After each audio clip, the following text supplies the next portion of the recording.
دوستو، ہمارا پروگرام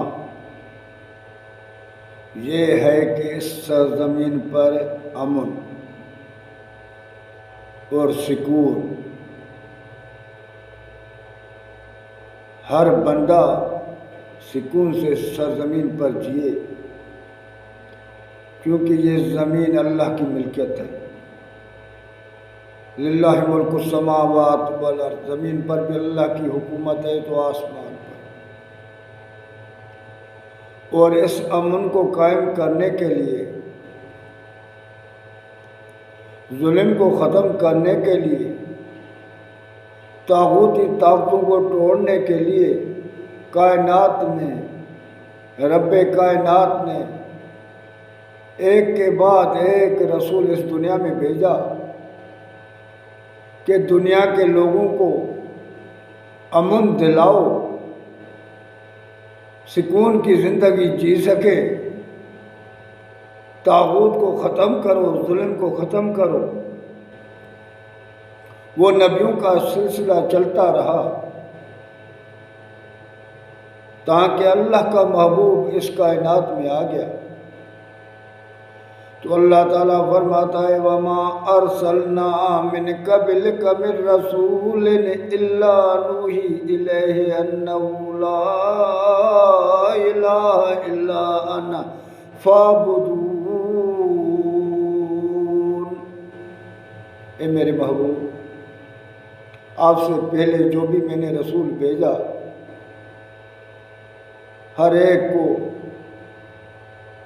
میں نے یہی پیغام دیا کہ جا کر لوگوں کو کہو کہ لا الہ الا اللہ، یعنی اللہ کے سوا کوئی الہ نہیں ہے اس دنیا میں۔ جب یہ ان کو سمجھ میں آ جائے فَاعْبُدُونِ، پھر ان کو میری عبادت سمجھاؤ کہ میرے عبادت کے سوا کوئی بھی دوسرا طاقت والا نہیں ہے، کوئی الہ نہیں ہے۔ تو وہ الہ کیا ہے، وہ عبادت کیا ہے؟ جب تک ہم اس پر توجہ نہیں دیں گے میرے بھائی، کیونکہ ابھی تو نبی آنے والا نہیں ہے، اللہ کا محبوب صلی اللہ علیہ وسلم نے وہ ذمہ علماء کرام کے اوپر رکھ دیا، لیکن پتہ نہیں علماء کرام کیوں سو گئے ہیں اور سکون کی نیند میں پڑے ہوئے ہیں کہ سرزمین پر ظلم بڑھ رہا ہے، کم نہیں ہو رہا۔ بے حیائی سر عام ہو رہی ہے، نشہ سر عام ہو رہا ہے، رشوت سر عام ہو رہی ہے، یعنی ہر ایک بندہ رشوت کے بغیر تو کوئی بھی بندہ کام کروا نہیں سکتا ہے۔ چوری سر عام ہو رہی ہے، سود سر عام ہو رہا ہے، جو طاقت والا ہے وہ غریب کو کھا رہا ہے،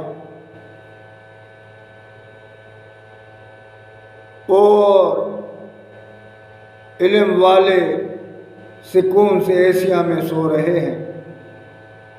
حالانکہ اللہ کے محبوب نے ان کو یہ امانت سونپ کر گیا ہے کہ میرے بعد تم یہ کام کرو گے اور اس سرزمین پر آئے امن کو قائم کرو۔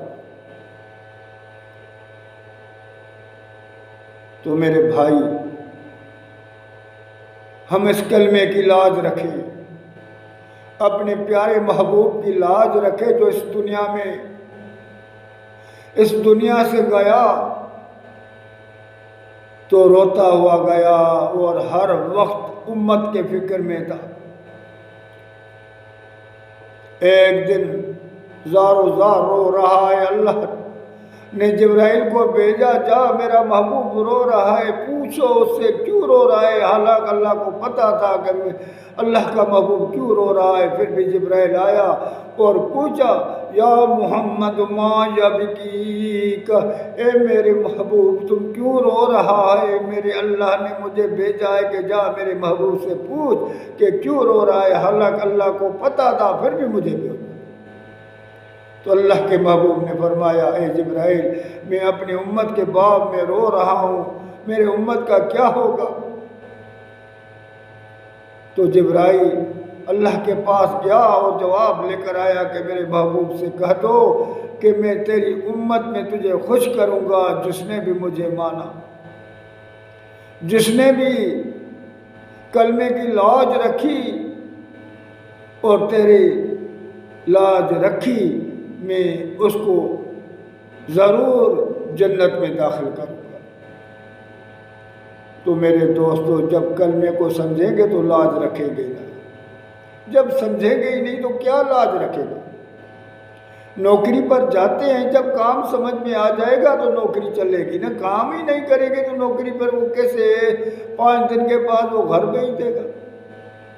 دھندا کھولیں گے، دھندا سمجھ میں نہیں آئے گا تو 5 دن کے بعد گھر میں آ کر بیٹھیں گے۔ تو جب تک ہمیں یہ کلمہ جو ہم پڑھتے ہیں لا الہ الا اللہ محمد رسول اللہ صلی اللہ علیہ وسلم، جب تک یہ ہمیں سمجھ میں نہیں آئے گا